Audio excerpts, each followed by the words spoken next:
I was getting this message from all media that my feminine curves were bad, and I rebelled against that.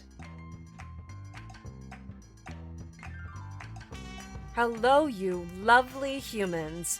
Welcome to the Live Outrageously with Lady Grey podcast. I'm your hostess, Lady Grey, and I have had the great honor to interview a number of super inspiring world changers about how they live outrageously. So we're going to share about how they push boundaries, they fight for change, and how they seriously shake up the status quo. I could not be more excited to introduce you to my very first guest, Adamme. She became known as the Godmother of Modern Corsetry after launching Dark Garden in the late 80s, reviving corsets for a modern body and a modern audience. Her devotion to supporting uncommon beauty through the practice of radical inclusion has brought her both job satisfaction and a dedicated international following who appreciate the welcome that she and her team offer to everyone who visits either of her two boutiques. Welcome, welcome, welcome, Autumn. It is so great to have you on the show. Thank you very much. I'm delighted to be here with you. It is a huge honor to have you here and to get to dialogue with you about your outrageous life. And for those of you that don't know, Autumn and I know each other. We've worked together before on some fantastic projects. So this will be a really fun dialogue because we're also friends and we have a lot of things in common. And hopefully we can dig into those things and give you a little bit of a peek into Autumn's everyday life. So let's start with a little background about you and your corsetry so people can get to know you better. You currently have two shops. Is that correct? That is correct. Can you tell us a little bit about those? I can tell you about my two shops. I began Dark Garden in 1989 out of my garage, and that grew very gradually into a sewing business, and that then grew into being a corset company, and then that grew into my having what we call the flagship store in Hayes Valley in San Francisco, and there we also do our production. And then a year and a half ago, I opened a second location, just a boutique in New Orleans. So how in the world did you get trained? Are you self-taught? Have you had mentors that you've had or people you've apprenticed? For the most part, I'm self-taught. When I started the business, I was fascinated by corsets coming from a historical standpoint. I studied costume history. I worked as a second hand to a historical costumer, and she made corsets. So I learned a little bit from her. I learned a little bit from other historical costumers that I knew. And then I started really honing in on corsetry specifically and learned as much as I could from existing historical garments. And there's a book called Corsets and Crinolines. At the time, it was basically the only book that had any information about corsetry. And I just experimented. I dug in and I practiced and made a lot of corsets for myself. And I'm going to say that my first 10 corsets were pretty crummy. And then I started getting pretty good at it, and they started becoming more comfortable. And I learned more about the body modification that I was able to do on myself. I learned what was comfortable, what wasn't, what I was willing to withstand, what I wasn't. And I'm someone, I really don't like being uncomfortable. I like being fancy, but I don't like being uncomfortable. So I just kept at it until I created a corset that I felt good in. And more people were asking me about the corsets that I was wearing because they looked so different from anything else that was available at that time. And then that led to this company that I'm part of now. I have had a mentor, actually a few mentors, to be honest. One was more about being a sewing professional, and then the very corset focused mentor is Mr. Pearl, and he was kind enough to let me come work with him for a month in Paris. And then he came and worked with me in San Francisco for a few months. One of the things that I learned from him was how much I already knew, which was really eye opening and validating, honestly. What would a day in the life of one of the top corseteers in the world look like? A day in my life generally begins with some self care. I'm really dedicated to Pilates, and that is followed by checking email and all of my internal communication because, again, I have two locations. So making sure that New Orleans has what they need and my production team has what they need, and also my retail staff has what they need. And then I sometimes get to go into the studio and do some creative work, and sometimes I do have to interface entirely with social media or other forms of other forms of communication. I feel like these days I'm focusing so much more on communicating about my work than actually doing my work. But I think that's a piece of the current world, that with the pandemic I'm just scrambling harder to make things go because the world is so different than it was a year ago. Right. And are you finding that you still do a lot of custom work right now? Are you designing things? Are you actually sewing things? So my Are you managing stores? Yeah, my days are full in a variety of different ways. And I will say that the work that makes me happiest is getting to work directly with clients and then to also do hands on work, whether that is pattern drafting, fitting, or actual sewing. I don't often sew our corsets. I have a very, very skilled couple of seamstresses. I do embellishment when we have really, really fancy corsets or wedding ensembles.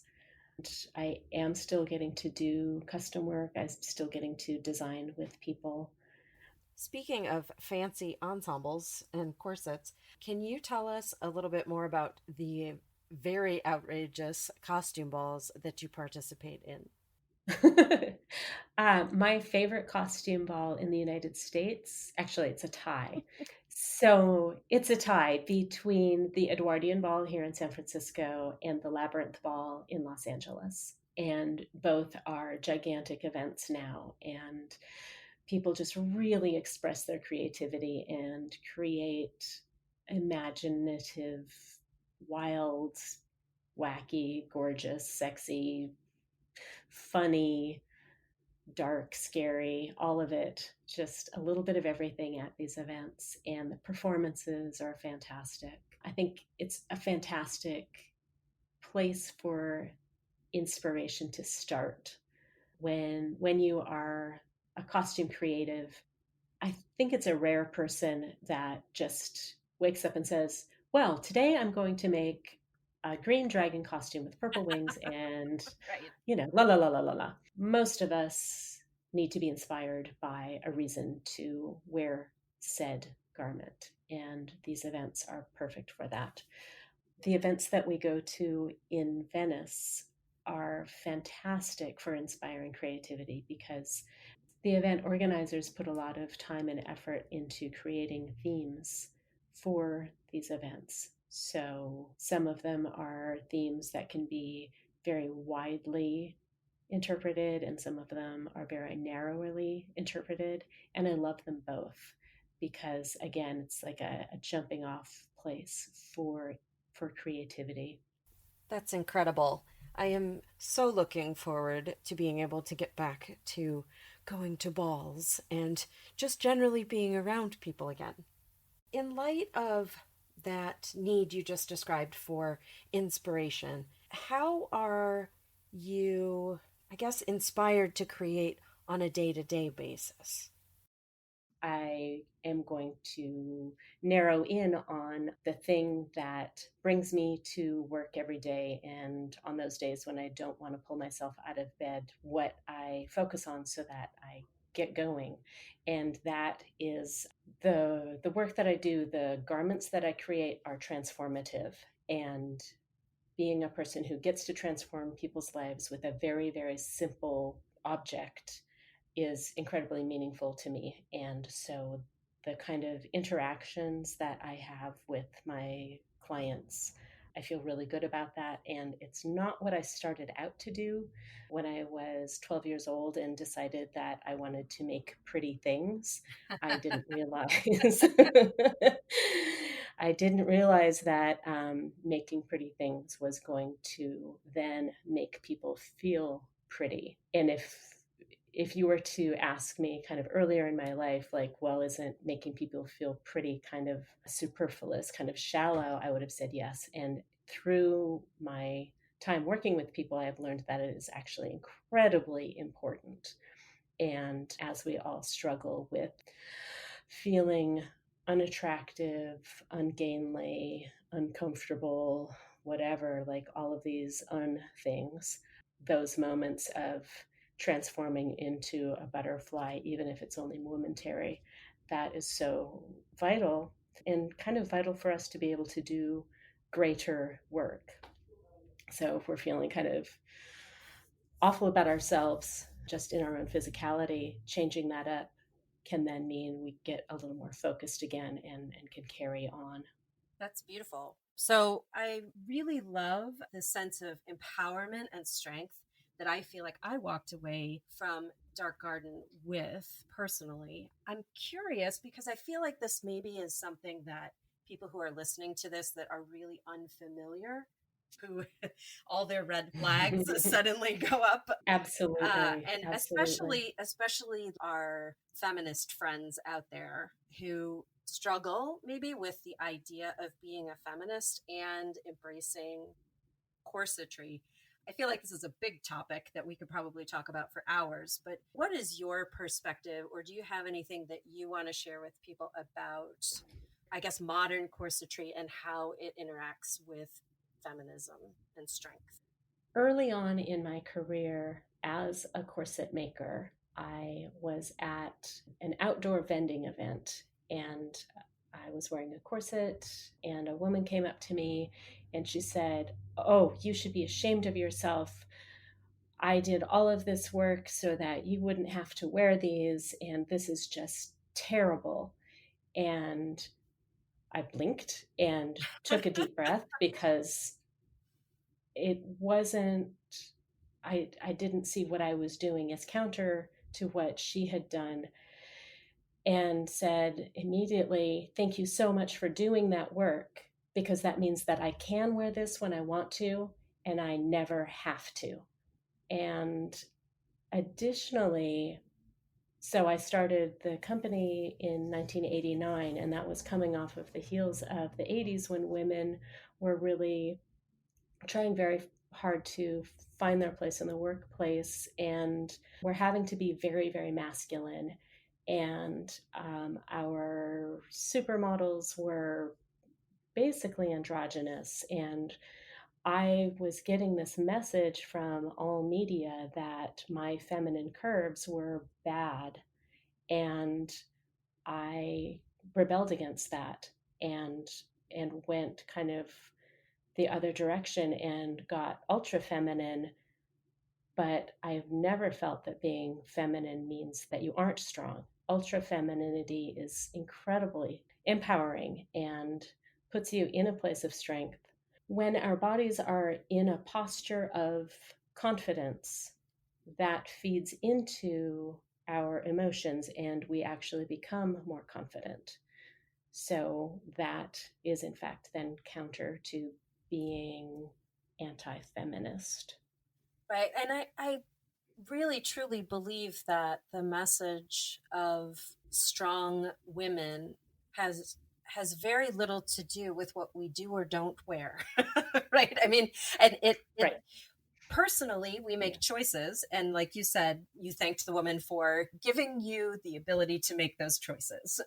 Right. Yes. But ultimately, Yes. in the end, it's mindset, and it's how we think about ourselves and how we feel in the clothes that Hmm. we do choose. So I'm Yes. reminded that red lipstick and heels are just as powerful as combat boots and overalls, whatever it is that you Right. choose as your quote unquote uniform. Right. Speaking of mindset, the pandemic has obviously been really difficult for retail businesses and their owners. So, how is that impacting Dark Garden and you personally? Perfect timing. Let me tell you, there's nothing better than opening a second boutique right before a global pandemic. Feeling really good about that one.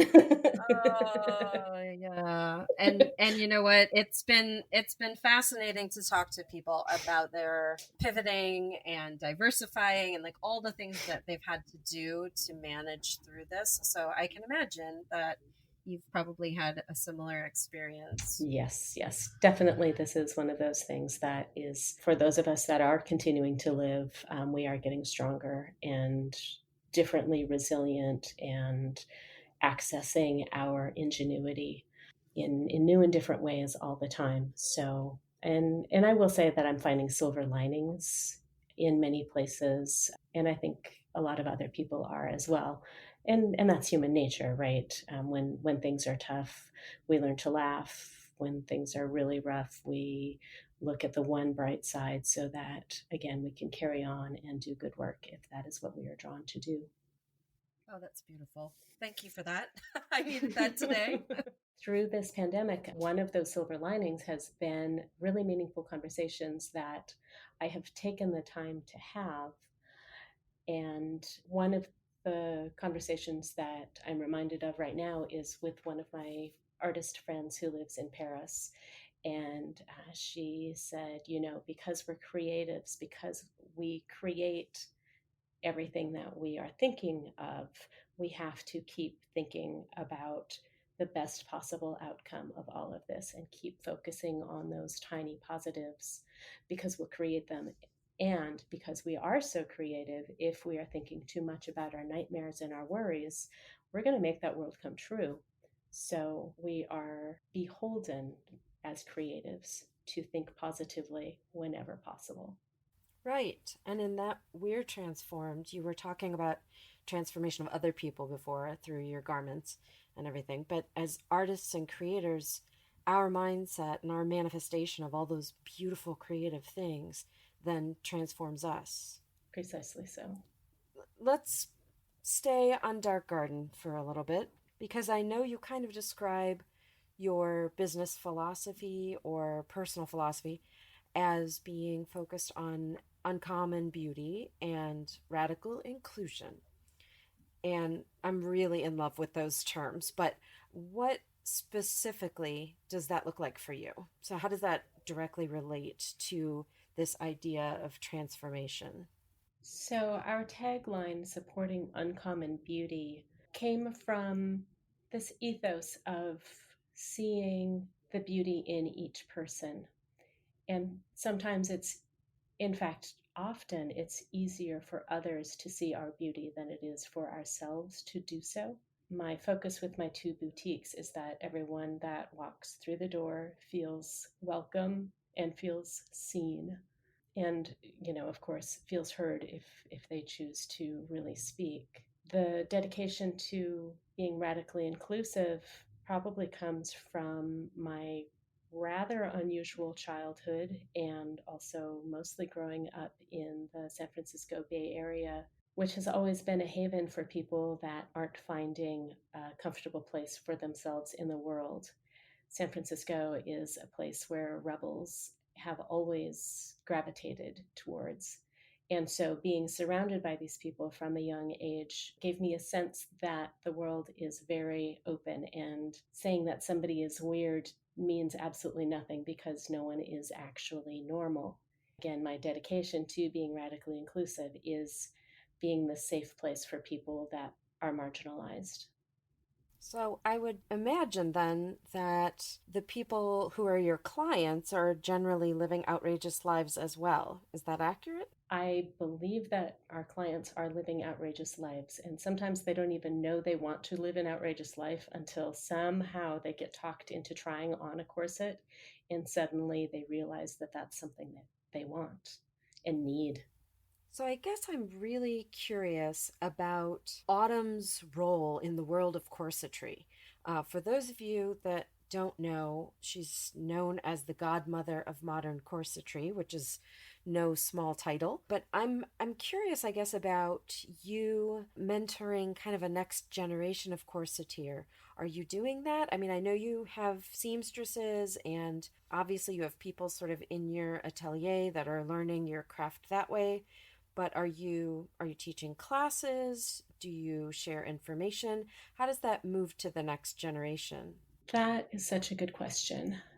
Because I pioneered so many techniques, I feel that that's probably where that particular moniker came from, because I was one of the most enduring corset makers in the 90s. Yeah, I figured so many things out, and I did teach a few classes early on and discovered at that point that I was training my own competition and I wasn't really excited about that. Right. Right. That makes And then sense. also Yep. at that point, corsets were such a niche garment. There really weren't too many people wearing them. So it really did matter more that I was potentially training my own competition. These days, corsets have made their way into the lexicon of clothing in a different way. So, I mean, they're never going to be as ubiquitous as jackets, for example, but I think that as long as people are approaching their offerings with their own creativity and each of us is specializing, then there is a lot of room for as many corset makers as want to be out in the market. So at one point you mentioned the book Corsets and Crinoline, and rumor has it that you might be beginning to think about writing a book. The rumor mill. Yes, it's true. It's true. One of the things that I am often asked, I speak to a lot of different fashion students. Classes come through from time to time, and I talk to them about my experiences and things I wish I had known and what I would do differently and like little tidbits of advice.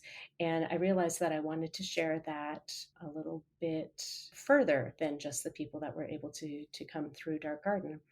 And so I've begun working on a book specifically about being a sewing professional and what it takes. And it is entirely coming from my own experiences and the many, many lessons that I've learned along the way. You know, I've made plenty of mistakes and I've inadvertently done a bunch of stuff right.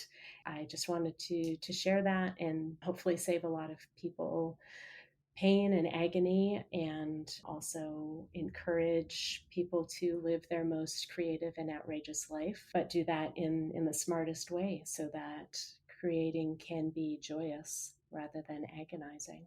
I love that, of course, because you're talking about outrageous living.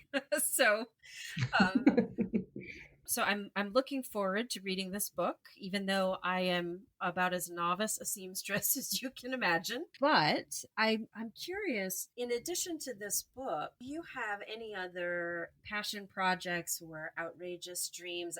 Is there a big dream that's sort of on the horizon, a little ways off? Is there something that, if you had unlimited resources of time, money, and people, you would absolutely do?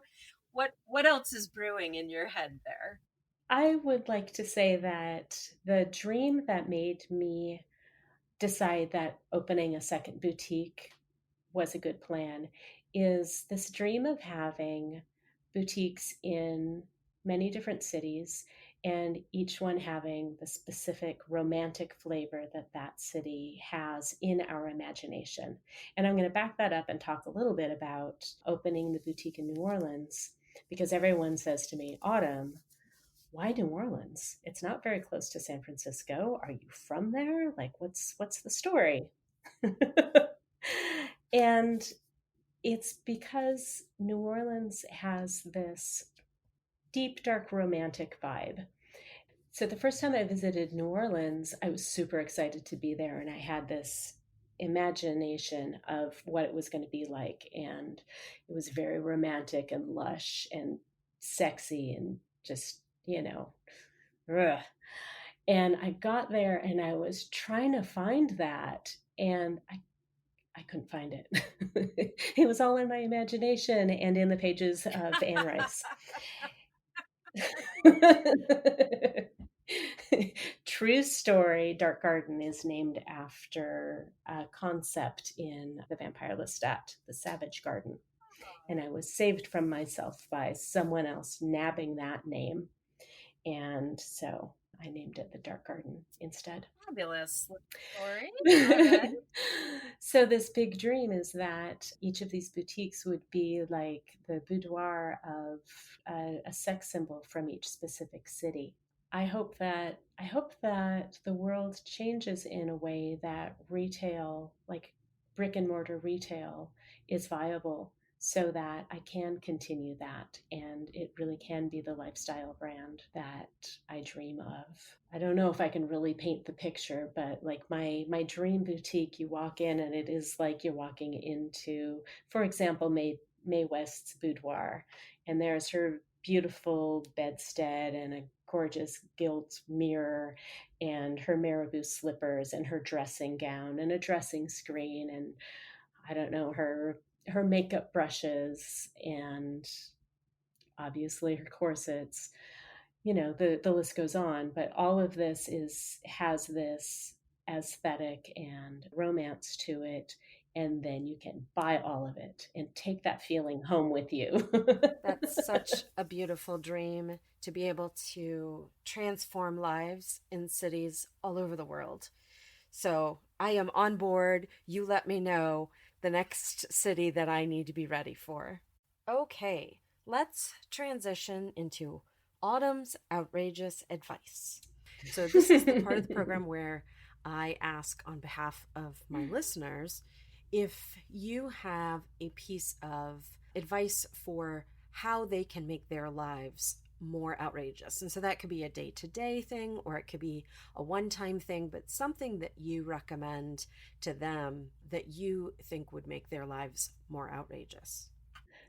As a corset maker, I have to say that I think everyone should try on a corset, especially one of mine because they are so transformative, but they are really really inspiring garments, and it is fascinating for me to watch the change that comes over people when they put these on and who each person becomes. And I think we all need to from time to time see who else is living inside our skin with us that isn't accessible on a day to day. So like on a day to day, I'm a corset maker. That sounds a lot sexier than it actually is, but I also am a corset wearer, and that person has a whole lot more fun. I love that. I love that. And I totally concur. Having actually tried on and worn your corsets, I absolutely agree. It is definitely something fun and it is outrageous. So before we wrap up, do you have any shout outs to your outrageous supporters or clients or fans if you have a fan base? Is there anybody you want to recognize or say hi to while we're here? At this moment, I want to recognize two of my clients, Christina and Nancy, both amazing supporters and corset wearers.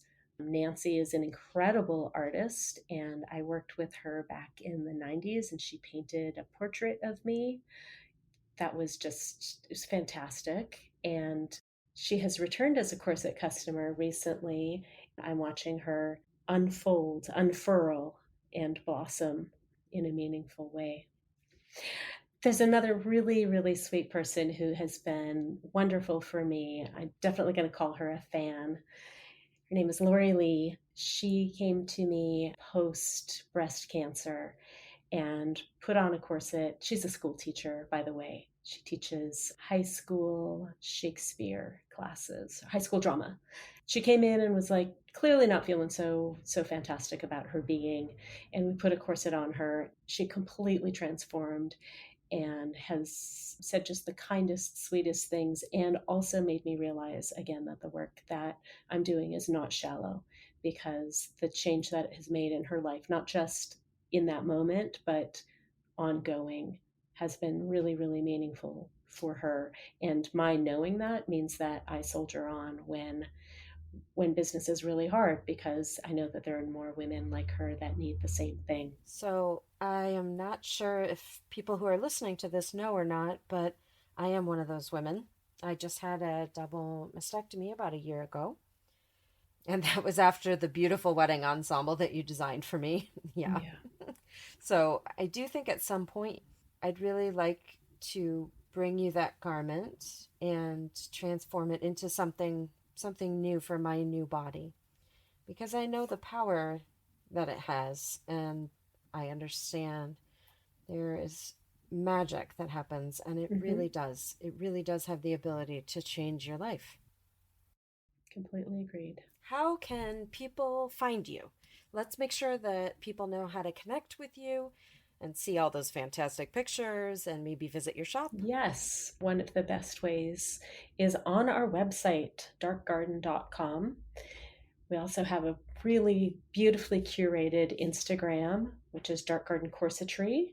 And then also our New Orleans store has their own Instagram, darkgarden_NOLA. You can find us on Twitter. I think Dark Garden San Francisco is our Twitter handle. And you're welcome to follow me if you want to see pictures of my beautiful cat. I'm Miss Dark Garden on Instagram. We also have a Patreon, and I share some fun stuff there, and that's patreon.com/darkgarden. And I highly encourage people to support us and encourage our behavior there. And behavior. I love it. Our outrageous behavior. Absolutely. All artists need encouragement. Well, Autumn, it has been such a privilege. Thank you so much for spending time with me today and for sharing some really deep and beautiful things with us. Oh, so much my pleasure. It's really a joy to speak with you always, and thank you for inviting me. I'm quite honored. Well, you are always welcome anytime you want to come back on the show. Thank you so much, and we thank you for teaching us to live a little more outrageously. Well, outrageous friends, it has been my honor and my pleasure to have you here today. I hope that you took away some outrageous ideas for your own life. If you enjoyed yourself, make sure that you are subscribed to Live Outrageously with Lady Grey on whatever your podcast app is. And you can also connect with me personally on Facebook at facebook.com/ladygray or on Instagram at lady.gray. Also be sure to check out our podcast website at liveoutrageously.com. Once again, this is Lady Grey encouraging you to go out and live outrageously.